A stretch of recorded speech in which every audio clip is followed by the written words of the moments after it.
What's up, wrestling world? I'm Andy Perez with 411mania.com, and thanks again for coming back to watch Dissecting Dynamite. And what a show we had tonight. We have a lot to cover. We had Adam Page versus Ryan Nemeth. Let's see. We had Dax versus Jungle Boy. We had Inner Circle versus the Varsity Blondes. We had Britt Baker versus Shanna. And we had the Elite, the Bullet Club versus the Dark Order. And I would have a graphic for Eddie Kingston versus Lance Archer up there, but I didn't get to see it. We'll talk about that and a lot more. But before we get to that, make sure you like, make sure you subscribe, and make sure you share this video with your fellow wrestling fans so that we can all come here and discuss Dynamite. Leave a comment below. Tell us what you thought about tonight's show. Our guest this evening is a first ballot Dissecting Dynamite Hall of Famer, and he's also the host of the 411 On Wrestling podcast, Mr. Blake Lovell. Blake, we had a lot happen tonight. I want to hear your thoughts on our opening match. What are your thoughts on Eddie Kingston versus Lance Archer? You know how much I love house fights, how much I was looking forward to this match. What did you think about Eddie Kingston versus Lance Archer?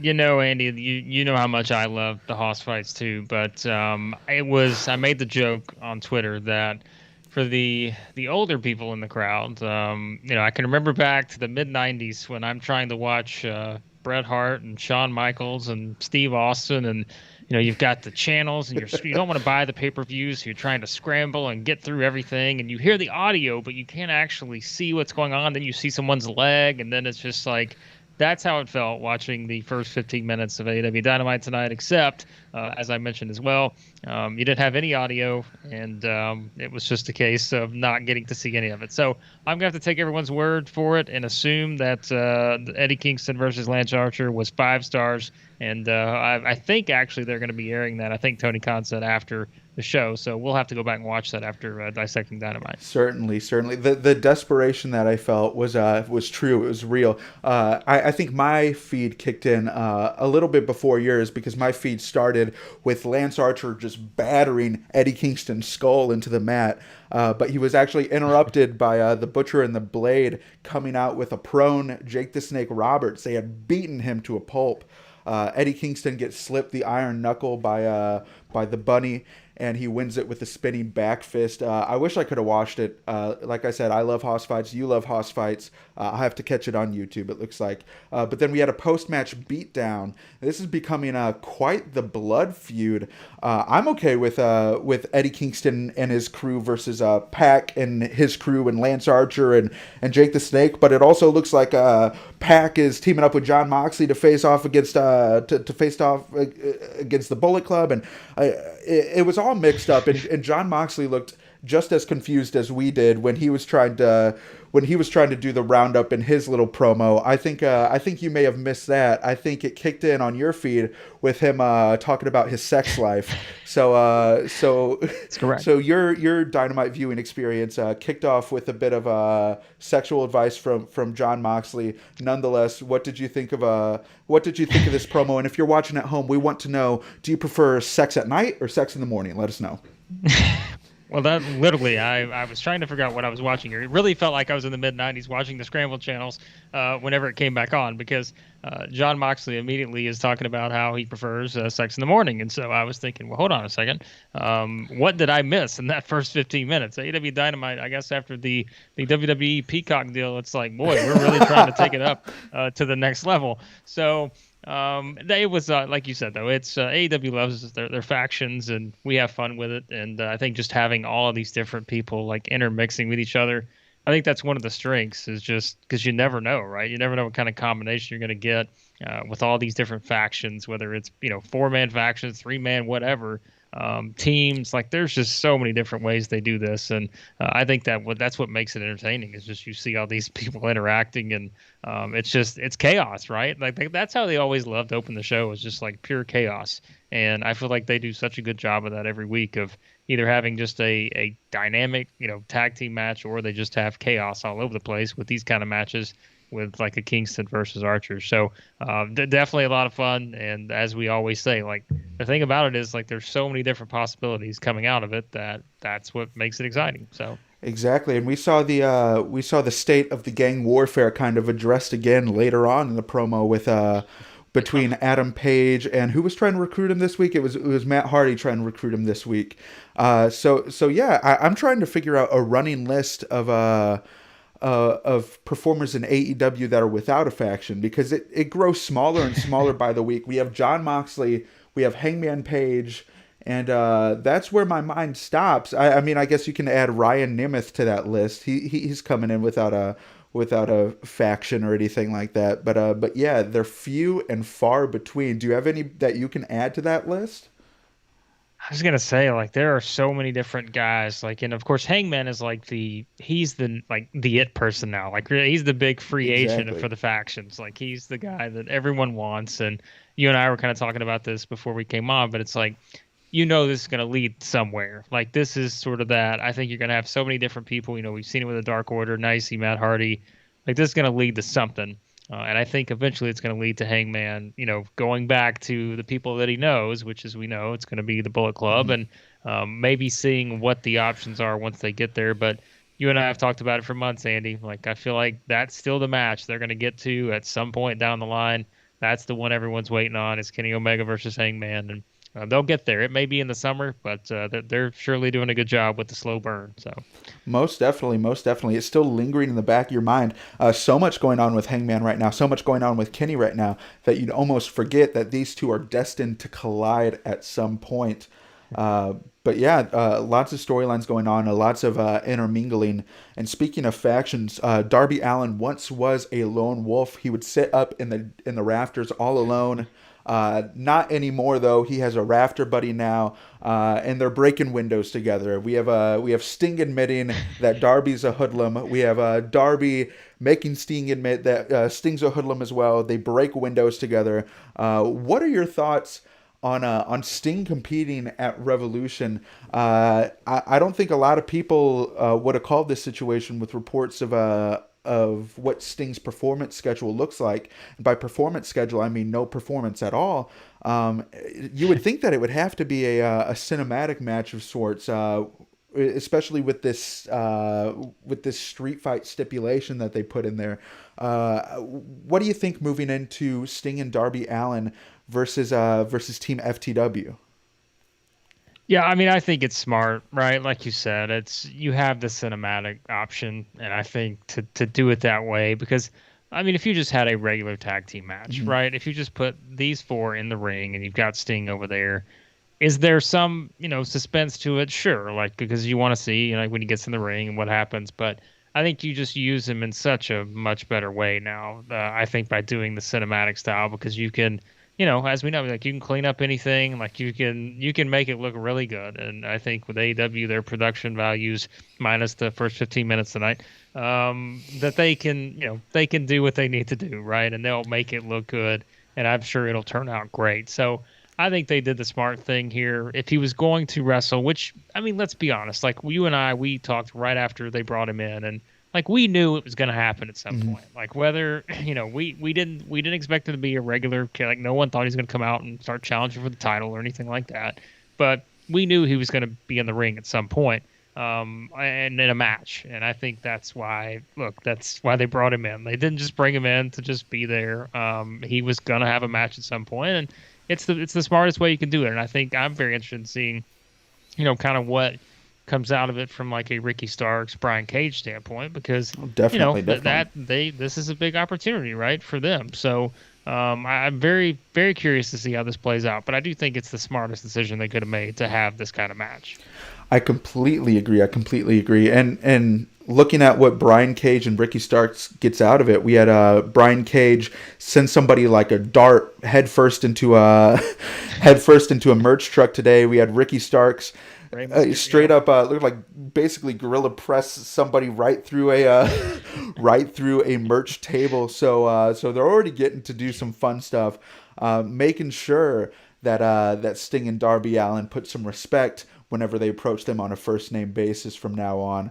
And I think those merch guys are gonna have to make some homemade Team Taz FTW T-shirts to bring along next time.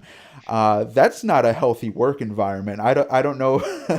Yeah, before No. it doesn't matter getting into it, but moving on, we had MJF and Jericho face off against the Varsity Blondes. MJF and Jericho, as of last week, they are now the official tag team of the Inner Circle, and of course, Sammy is pissed. Sammy Hagar, so much potential there.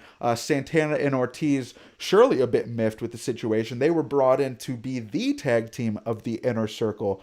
Where do you see the story going from here? Because it looks like MJF has the Inner Circle right where he wants them, and he had a bit of a domineering approach in facing off against Sammy Guevara backstage later in the evening. So it looks like a lot of scheming going on behind the scenes, as always with MJF. But yeah, what do you think of their story moving forward, and what did you think of this match against the Varsity Blondes? Yeah, we knew it right when that dastardly MJF, as soon as he joined, we knew he was up to something. And so here we go. Like everything's starting to sort of play out. And I think it's good on them too, because we think back like to the beginning, like it was him and Sammy, like from the beginning, Mhm. right? Like they had set that up to where I think they knew that's where they were going. It's probably that direction.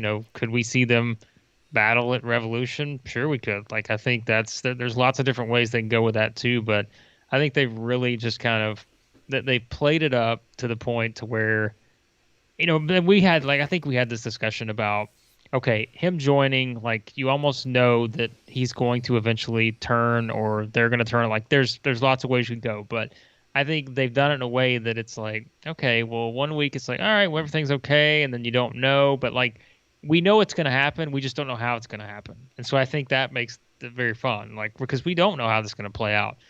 So I think we go back to the factions and everything that we said there's so many different people involved to where like the dynamic changes like week to week and you never know like who's on whose side, what's the deal, but definitely with the Inner Circle. So I think it's just how I feel about Sammy. Like Sammy is the future star, and so I would love to see Sammy versus MJF, but I don't know. It's going to be interesting to see how they do this because again, there's so many different directions they can go here because you've got all of these different guys intertwined.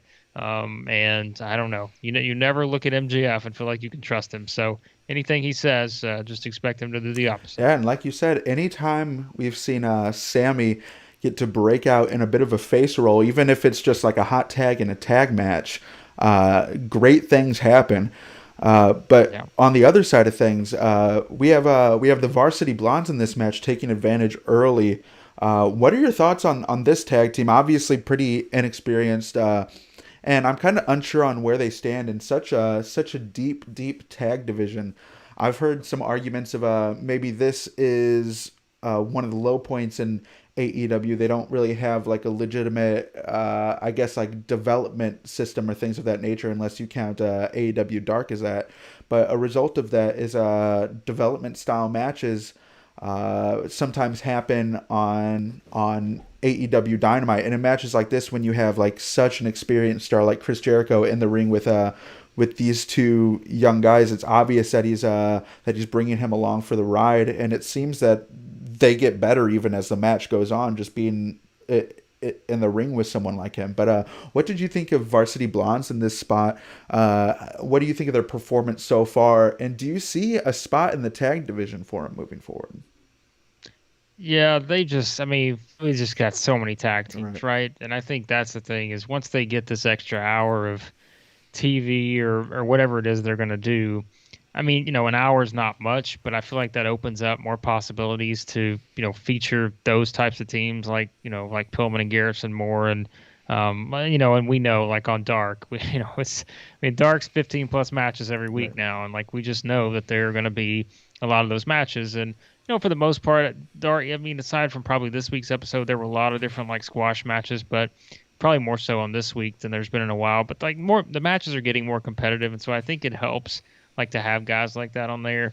We've seen Top Flight, we've seen all these other teams come through there, and so I think it's something where having a loaded tag team division is not a bad thing from a talent standpoint or from a roster standpoint. But when you're trying to figure out where to put everyone, I think Tony Khan's talked about that, and some of the other, I mean, the wrestlers have talked about that too, Omega and some of the others. It's like there just comes a point in time where you just know, like, if you're one of these teams, you're going to be on the sidelines. Like, think about this, Andy. Like, how long was like Private Party? How long were they just sort of on the sidelines with nothing to do, right? Like, they were just kind of back there wrestling, doing random stuff, like not winning a ton of matches, but there just wasn't anything there for them to do for several months. And so now, now they're back up. Like, they're heated back up with this whole thing, on Impact and all this other stuff. So I think you're just going to see that with a lot of different teams. Like, even the Jurassic Express, like, they were just wrestling on Dark every single week, and now here they are. Like, they're back in like featured mode on Dynamite. So there's just so many teams, and I think, for a young team like the Varsity Blondes, they're probably still a couple years away anyways from being like a top,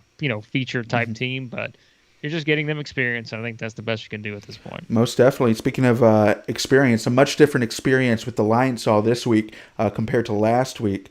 Last week we had Jericho maybe balk a bit leading into the Lion Saw, a bit of an ugly situation. We had someone call him out on Twitter about it, and Jericho basically banished the guy.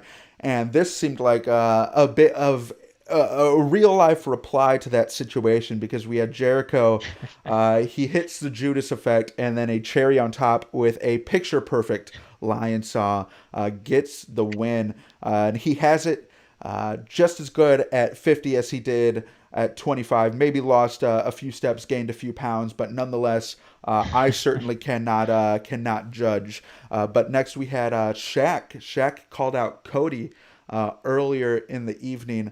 Called him a girl. So take that, Cody. You're apparently you're a girl. Anyways, the casual sexism, even though he's apparently Team Jade, calling Cody a girl, it doesn't make sense to me.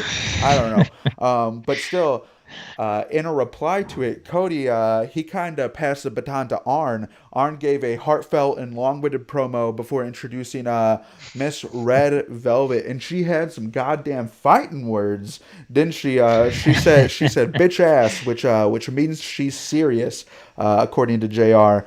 It looks like AEW Revolution. We can look forward to Cody and Red Velvet versus Shaq and Jade. All I need to do, I want to ask you, Blake, as well as the people at home, when it comes to AEW Revolution, which is going to, which is more of a prestige tag team match? Is it the Young Bucks versus Adam Page and Kenny Omega, or Cody and Red Velvet versus Shaq and Jade Cargill? Is that going to be our match of the year next year for 411 Mania? Well, we know which one's going to get the most publicity, right? I think having our friend Shaq in there is going to get them a little bit of love on some places. I would be willing to bet. So, and I guess I think about it too. And he's like, man, sex was really the theme of the show, because that is what led to this not being Cody and Brandy, right, in this match. And so they really played that up too, and that's what Cody basically said was, hey, real life happens. So they had to do something, right? Because we talked about it. Like, we've been talking about this match for since November. Like, when it happened, when they first started doing this, I want to say it was end of November, maybe. But it's like since then, you felt like, and that's why I think with like AEW, the time from pay-per-view to pay-per-view, you have that. It's not WWE, like it's not every month, and thank goodness for that, because I think it's a good thing actually. But you have to build up, and so you have to start somewhere, and it's going to take a while to actually get to the match. So I feel like it came to the point to where the original plan was probably for Cody and Brandy versus Shaq and Jade Cargill, right? But now, you have some different things thrown in, and now it's Cody and Red Velvet, which makes sense. Red Velvet and Brandy had been working together a lot, and I think it was, just a natural choice. If you weren't going to do Cody versus Shaq, which they weren't going to do that, right? I mean, they brought Jade Cargill in for a reason, right, and they wanted to kind of boost her immediately. So it makes sense why they're doing this. But yeah, I'm interested to see. Look, Red Velvet, an AEW Dark staple. She's been on there a lot before. She even got more featured on Dynamite. So glad she's getting the spot. But I think a lot of people will have their eyes on Shaq and Jade Cargill, and I think they will certainly get their publicity out of that one. Yeah, and you got to give it to Red Velvet, and impassioned and real promo. You felt something for her, and it felt like she was really reaching for something there. and you can't ask for more than that. Next up, we had Adam Page versus Little Dolph. We had Ryan Nemeth in there. Nothing too noteworthy about this match. Was there anything in this match that stood out? For me, it was mostly the post match segment that really caught my attention. Yeah, I think they were just playing up, what they were going to do with Matt Hardy and, kind of playing up the Hangman thing. I don't really think there was a lot more to it other than, I will say on Dark last night, there was supposed to be the 6-man tag, which Ryan Nemeth was supposed to be in there, but they wound up pulling that because they had advertised it. But I guess, I was doing Dark and all of a sudden we got to the end. I was like, wait a second, we're missing a match here. But my guess is they probably did that because people had pointed out on 411 in the chat, and I think it made sense, like in the comments, about do you really want to have him? Because he would have been in a match where he would have lost. And so it's like, you really want to do that, ahead of him being in this match against Dynamite, which I think AEW's done a good job with that. Like, he's not beating Hangman, but at least we're gonna make you think there's a possibility, right? So us not beating him on Dark is probably a good step towards that. So I think that's one of the things too. Is it's interesting to think about, like, it's Dolph and all this other stuff, and it's like going up against Hangman. But as you said, it's it's basically getting to the point of we're playing up this Matt Hardy thing, and who's next for Hangman? Who else wants Hangman at this point? Exactly, and it was big money Matt leading into this. Now it's I guess good morals Matt, because no ulterior motives here. Gave Adam some support and a nice place to dress. So it looks like we have some nice kindness leading into our next segment of the night, which was Dax versus Jungle Boy, and it goes without saying with how much it's been commented on, but my God, does Jungle Boy's newly purchased theme song fucking slap? It is great, isn't it? It is the best. I do this on AEW Dark every week now. Anyone who reads, I do this every time Jungle Boy is on AEW Dark. I immediately embed the YouTube video of the song, and I just no choice. Like, you just have to put it in there. Like, every opportunity. I feel like everything we write now on the site, I'm just gonna try to find a way to embed Jungle Boy's theme music in there, just to give everyone an opportunity. Any page you click on, I want you to be able to listen to this song because it's going to be great. And something else I mentioned, Andy, I can't wait until the full crowds are back and we get Chris Jericho versus Jungle Boy. It is going to be the best thing ever because the crowd is going to be singing at the top of their lungs, hopefully not having to wear masks, and hopefully it's just a great day to be back just yelling and screaming both of these theme musics. It's going to be just a glorious Yeah, thing. I'm trying to think, what singing competition does Turner Broadcasting own? Because we can do a crossover with that Jungle Boy and Chris Jericho match.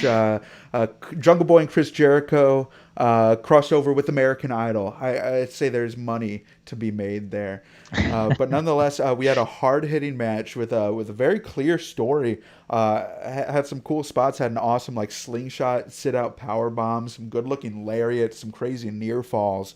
I really, really enjoyed this match. I know Jungle Boy. I know Jungle Boy.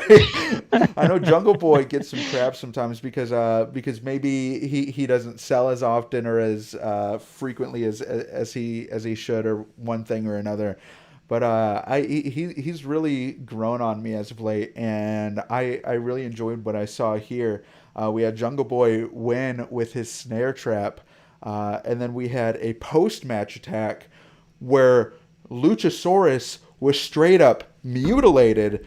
Somebody give PETA a call, because we have an endangered species getting just torn apart here on AEW Dynamite. What did you think of this whole match? What did you think of the handcuff scenario? What did you think of Luchasaurus's poor horns getting snipped right off of his mask? Oh my gosh. It was awful. By the way, I think you're onto something with Jungle Boy, because I think that's a heel promo waiting to happen. Like, someone's gonna just talk about how young this guy is, and they're gonna tie that in. You're the next Jericho. Oh, thank you.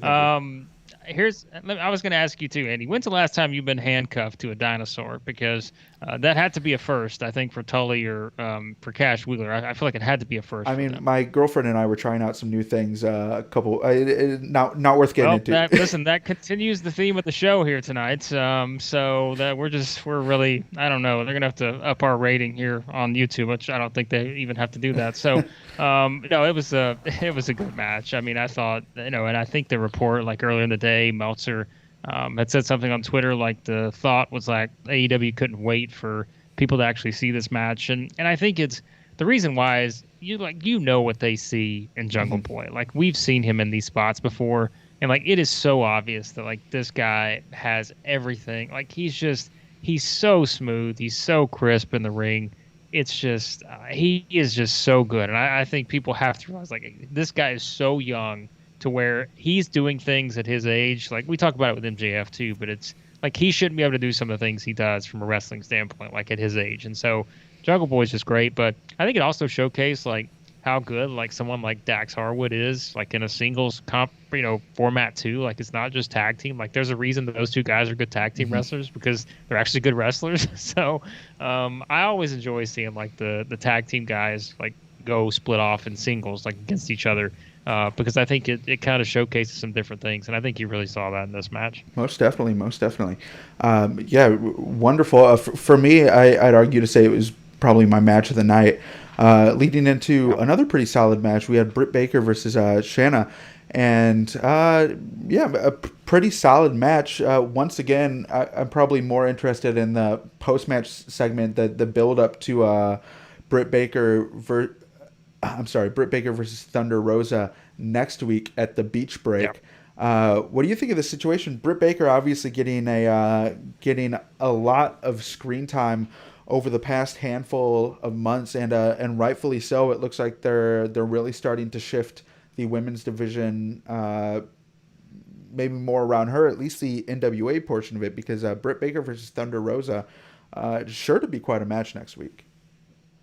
Yeah, Britt Baker, like she's got it. Like she has what they need from a division standpoint right now. Like they need someone like her. And we've said it so many times. Like this is not a knock on Sheeta, but I don't think they've done Sheeta any favors in terms Mm-hmm. of kind of the way she's been booked and um and it's not her fault. Like the division is what it is, and there are just only so many people they built up to the point to where and they just haven't been able to be what we think are just the matches you absolutely have to see. And I think like Britt Baker versus Thunder Rosa, like that's a match you really want to see. Like it's one that you're just like, okay, this is different, because you know what Thunder Rosa can do. I mean, she is just you talk about people that worked hard last year. Like she was all over the place, and now you look at Britt Baker. There's such a huge change in character from when we first saw her on AEW whenever in late 2019, and it's just she is so good, and I just think it's one of those things where she has to win the title at some point, like because I think that's her with a title like is going to add another element to this character. Like she's going to be able to be that pure heel that has this prop to lean on, as though, hey, I'm not just out here doing all these bad things. Like I actually am the best. Like I have the title, and so I'm very interested to see where they go with this. But like we said, it's just the Sheeta thing. It's not her fault. It's just I think that they realize at this point to up this division, like they have to present something different, and I think this is kind of it with the whole Britt Baker and Thunder Rosa thing. I'm trying to think. Britt Baker, obviously, pretty widely featured last week, or maybe that was even the week before. We had the whole segment with Britt Baker and Cody and Jade Cargill. I'm trying to think, when was the last time we took a look at Abaddon and Sheeta's story? Has it been a few weeks, or was that featured last week? See, and that's the thing is I feel like it with those, like what do you really think about like with the way the whole thing played out, right? It's like there's just not a whole lot. Like you feel like even with something like that, like they could have done a little bit Hmm. more and maybe pushed that out a little longer and even kind of booked it a little bit different, which look, we can say that about a lot of things, but I think that's just the part of AEW that stands out to so many people right now, to where you want to see this division get better. Everyone's calling for it. Like we want to see it get better, and we want to see them be put in spots to where it feels different. It feels like something that's must see every time.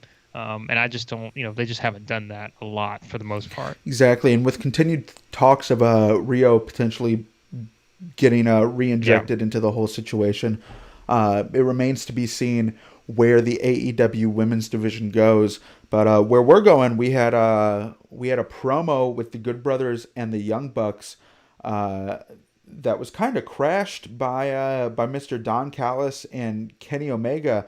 Last week we saw the Young Bucks potentially assault Mr. Don Callis.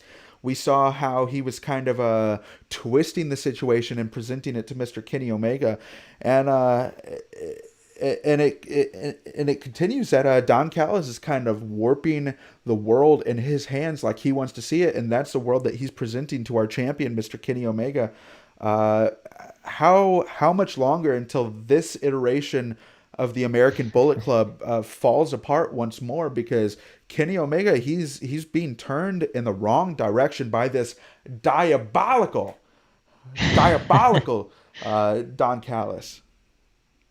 Now, it's again, they have done a good job planting the seeds, right? And I think that's the luxury that AEW has. I don't know if luxury is the right word, but like that's what they do better than like other companies. Let's just face it. Like WWE, this is the one part I think that AEW just does better in terms of being able to plant this kind of stuff in your head to where, okay, I feel like I know something is coming, right? Something is going to happen with this group, but I have no idea what it is. And I think that's such a good thing because that's what you want. Like you want that mystery, you want that suspense.